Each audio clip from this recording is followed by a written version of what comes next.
ঢাকা টেস্টের প্রথম দিন পাকিস্তানের বিপক্ষে সেঞ্চুরি মিসের আক্ষেপ মমিনুল হকের। বাংলাদেশকে ভালো অবস্থানে নেয়ার কৃতিত্ব দিয়েছেন শান্ত ও মুশফিককে। দ্রুত দুই ওপেনার ফিরলেও নতুন বল মোকাবেলার জন্য তাদেরও কৃতিত্ব দেন মমিনুল। এদিকে পাকিস্তানি পেসার মোহাম্মদ আব্বাসের কণ্ঠে ভালো বল করেও বেশি উইকেট নিতে না পারার আক্ষেপ। একটু হালকা আক্ষেপ হয়েছিল, একটু, তাও ওই যে বইয়ের কারণে বউ হয়তো একটু গালি দিবে, এটাই আর কি। মানে সত্যি কথা 100 হচ্ছে আমার কাছে ইম্পর্টেন্ট হলো ডেইলি রান করাটা ইম্পর্টেন্ট, ডেইলি কন্ট্রিবিউশন করাটা ইম্পর্টেন্ট। এই উইকেটে নতুন বলের চ্যালেঞ্জ অনেক বেশি, আপনারা নিজেরাই দেখছেন, দুই দিক দিয়ে বল মুভ করে সিম করছিল দুই দিক দিয়ে। ওই আমাদের দুই ওপেনার আনফর্চুনেট আউট হয়ে দুইজনেই ভালো বলে আউট হয়ে গেছে। আমার কাছে মনে হয় ওই জায়গাটা ওরা যতবার খেলেছে ওইটাতে আমরা অনেকটা এগিয়ে গেছি। তারপরে শান্ত যেভাবে এসে কাউন্টার অ্যাটাক করছে ওতে অলমোস্ট ওরা মানে অনেক পিছিয়ে পড়ে গেছে। যখন এরকম একটা উইকেটে যখন একটা ব্যাটসম্যান এসে এরকম কাউন্টার অ্যাটাক করবে তখন আসলে বোলারদের ওরকম কিছু থাকে না। তো পুরোপুরি মানে ক্রেডিটটা শান্তরে দিতে হবে আমার কাছে মনে হয়। আর শেষে গিয়ে মুশফিক ভাই ভালো শেষ করছে। আমরা কিছুটা দুর্ভাগা ছিলাম। সারাদিনই অনেক বল ব্যাটের খুব কাছ দিয়ে গিয়েছে, কিন্তু উইকেট আসেনি। পিচ বেশ ভালো ছিল, ঘাস থাকলেও পিচের ভেতরটা আসলে বেশ শুকনো। আমাদের হাতে এখন নতুন বল আছে, লক্ষ্য থাকবে দ্রুত বাকি উইকেটগুলো তুলে বাংলাদেশকে যত দ্রুত সম্ভব অল আউট করা। এরপর আমাদের ব্যাটাররা ভালো রান করবে বলে আমি আশাবাদী। এবার দেশের ফুটবলের খবর। হামজাদের কোচ নিয়োগের প্রক্রিয়াটি এখন চূড়ান্ত পর্যায়ে। 15 মের মধ্যে নতুন কোচের সাথে চুক্তি সম্পন্ন করতে চায় ফেডারেশন। বাফুফের সভাপতি জানান, কোচ নিয়োগে আর্থিক সীমাবদ্ধতা থাকলেও বিনিয়োগের বিপরীতে সেরা সাফল্য পেতে চান তিনি। জাতীয় দলের নতুন কোচের খোঁজে বাফুফে। জমা পড়েছে 250-এরও বেশি CB.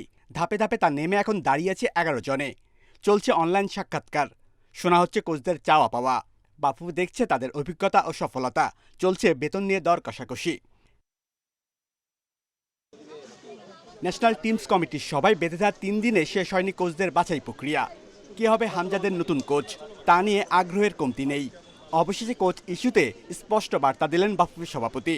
National teams management committee যখন 11 জনের ইন্টারভিউ চূড়ান্ত করবে তখন আমরা হয়তো এক্সিকিউটিভ কমিটিতে নিয়ে একটা ফাইনাল কোচের সিদ্ধান্ত আমরা নিব। বাই সানডে আমরা একটা ফাইনালাইজেশনে চলে যাব অ্যান্ড 15th মের ভিতরে আমরা চাই নেক্সট কন্ট্রাক্ট সাইন করতে। হাই প্রোফাইল কোচ নিয়োগে বাজেটও হাই।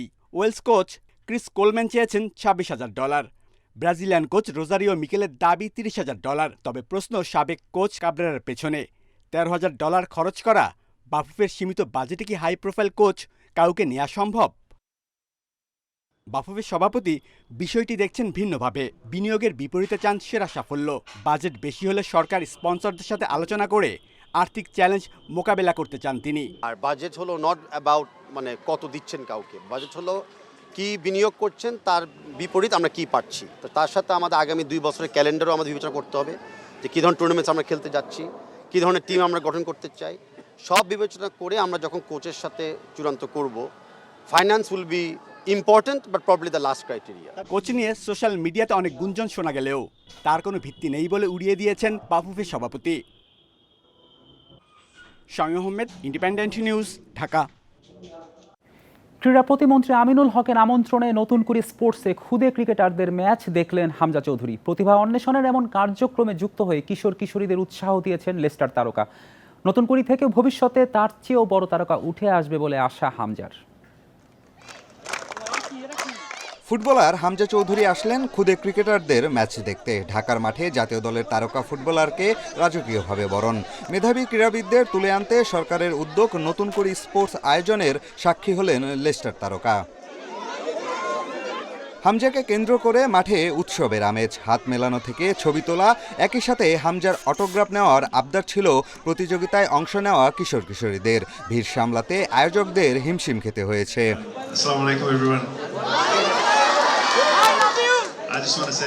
এটি একটি দারুণ উদ্যোগ।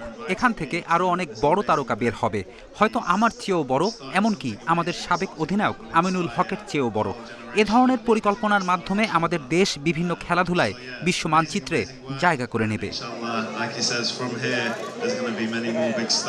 সবাই খুব উৎসাহিত এবং উদ্বেলিত আমাদের হামজা চৌধুরীকে দেখে।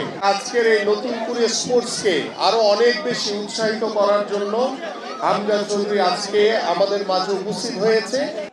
মঞ্চ থেকে ক্রীড়া প্রতিমন্ত্রীর সাথে মাঠে গিয়েছেন হামজা। খুদে ক্রিকেটারদের সাথে পরিচয় পর্ব সারার পর খেলা উপভোগ করেছেন। এটা আমার অনেক ভালো লাগতেছে, আমার অনুভূতির বাইরে এটা, মানে জীবনে ভাবি নাই তার সামনে আমি আসতে পারবো। ওনার সাথে আমি দাঁড়িয়েও ছবি তুলছি, সেলফিও তুলতে পারছি, তো এটা আমার ড্রিম, তো আজকে পূরণ হয়েছে, আমি অনেক খুশি। আজকে আমাদের ডাবল খুশি, আমরা ক্রিকেট ম্যাচে উইন হয়েছি এবং হামজা চৌধুরীকে দেখেছি। প্রতিবারই জাতীয় দলের মিশনে বাংলাদেশে এসেছেন হামজা, তবে এবার আসা বাণিজ্যিক কাজে কয়েকদিনের ব্যস্ততা শেষে শনিবার ইংল্যান্ড ফিরে যাচ্ছেন লাল সবুজের তারকা। পিয়াস সাহা, ইন্ডিপেন্ডেন্ট নিউজ, ঢাকা। দুদিনের সফরে ঢাকা এসেছেন পিসিবি চেয়ারম্যান মহসিন নাকভী। বিসিবির পক্ষ থেকে প্রধান নির্বাহী কর্মকর্তা নিজামুদ্দিন চৌধুরী তাকে বিমানবন্দরে স্বাগত জানান। সকাল 9টায় ঢাকায় নামেন নাকভী। এই সফরে পিসিবি প্রধান 12 জনের প্রতিনিধি দল নিয়ে এসেছেন। ত্রয়োদশ সংসদ নির্বাচনের পর দেশটির কোনো মন্ত্রীর এটিই প্রথম ঢাকা সফর। দুপুরে বাংলাদেশের স্বরাষ্ট্রমন্ত্রী সালাউদ্দিন আহমেদের সঙ্গে মহসিন নাকভী দ্বিপাক্ষিক বৈঠকে মিলিত হন। বৈঠকে দুই দেশের মধ্যে মাদক চোরাচালান রোধ এবং সন্ত্রাস দমনে গুরুত্বপূর্ণ সমঝোতা স্মারক সই হয়। বিকেলে বাংলাদেশ পাকিস্তানের প্রথম টেস্ট দেখতে মিরপুরে যান নাকভী। এ সময় তামিম ইকবাল সহ বিসিবির ঊর্ধ্বতন কর্মকর্তাদের সঙ্গে সৌজন্য সাক্ষাৎ করেন তিনি। দুই দেশের মধ্যে নিয়মিত সিরিজ আয়োজন এবং বয়সভিত্তিক ক্রিকেটের উন্নয়নে পারস্পরিক সহযোগিতা বৃদ্ধির বিষয়ে এ সময় আলোচনা হয়। এই ছিল আজকের যত খেলা। ইন্ডিপেন্ডেন্ট টেলিভিশনের সব খবর বিস্তারিত জানতে চোখ রাখুন ফেসবুক, ইউটিউব ও এক্স। আমন্ত্রণ আমাদের পরের আয়োজনে।